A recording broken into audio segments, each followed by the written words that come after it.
Bienvenue sur ma chaîne. Si c'est la première fois que tu passes par ici, n'hésite pas à t'abonner et d'activer la cloche de notification.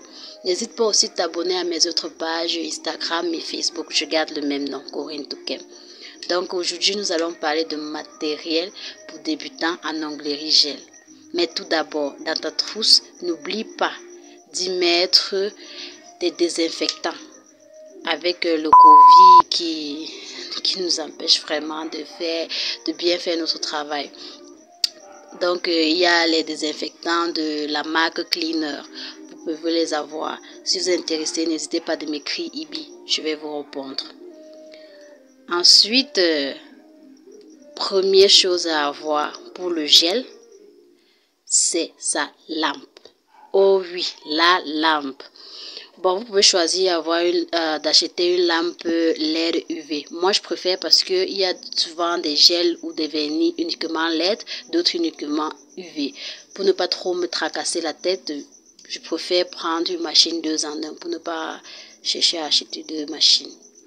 Donc, j'ai préféré celle-ci. Elle est bonne, elle sèche vite en 10 secondes, 20 secondes, tu sèches ton vernis. Ensuite, il faut avoir le primer. Les gars, le primer est très important. Le primer. Ensuite, dans sa trousse, il faut avoir la base. Moi, j'aime utiliser la marque Opi. Après la base, il faut avoir un top coat brillant. J'utilise le top coat brillant de la marque Bobo. J'ai aussi acheté un top coat mat, mais vous n'êtes pas obligé.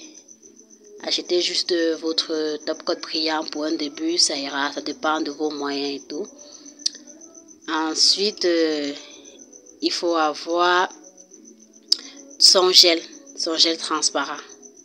Oui, donc je ne sais pas si vous voyez bien comment se présente le gel, il est visqueux et tout. J'essaie de vous montrer à quoi ressemble le gel. Je ne sais pas vraiment si vous voyez, mais bon. Il est collant, visqueux et tout. Ensuite, il faut avoir son pinceau à gel. Il faut avoir aussi un pinceau de précision pour les nails hâtes et tout. Il faut avoir son coupe cuticule. Oui. Ensuite, il faut avoir un repousse cuticule. Le repousse cuticule est très important. N'oubliez pas d'avoir votre pince. Moi, j'appelle ça pinche à chablon. Je ne sais pas comment vous appelez, mais moi j'appelle ça pinche à chablon. Donc, lors de mes prestations ou de mes constructions, gèle ce chablon. Je vais vous montrer en vidéo l'importance de cette pince. En fait, elle permet de restructurer la forme de votre ongle. Bien aussi d'avoir des vernis à effet gel dans votre trousse, avoir un cleaner, l'acétone ou le dissolvant, mais j'utilise beaucoup plus l'acétone pour retirer aussi mes poses. Il faut aussi avoir son huile de cuticule, ça permet d'hydrater les cuticules après le passage des doigts dans la lampe LED UV. Il faut aussi avoir des vernis simples. Pour moi, les vernis simples sont ces vernis qui n'ont pas besoin d'être catalysés, car ça permet de faire les nails hâtes en utilisant aussi le Dutch-Tolv. Donc, vous verrez dans mes prochaines vidéos. Il faut aussi avoir un bloc polissoir. Il faut avoir une lime. Je vous conseille la lime banane, mais j'en ai plus. Il faut aussi avoir des gels de couleur. C'est pas obligé parce que déjà les vernis à effet gel jouent déjà ce rôle, donc c'est pas obligé. Mais si vous avez vos moyens, n'hésitez pas d'en acheter.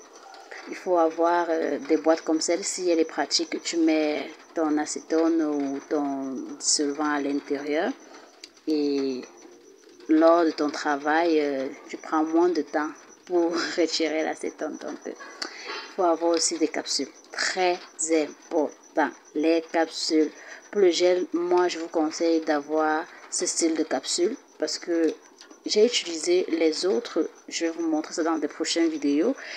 Mais, à la fin, la construction, elle n'est pas aussi belle, quoi, lorsqu'on utilise ces capsules. Il faut avoir aussi des paillettes.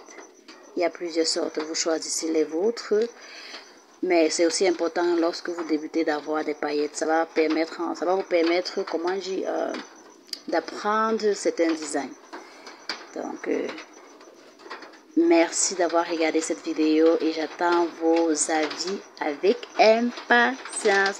Et si vous voulez que je vous montre comment est-ce que j'ai fait cette pose, n'hésitez pas de m'écrire sur Instagram, bien sûr. Merci. Love you.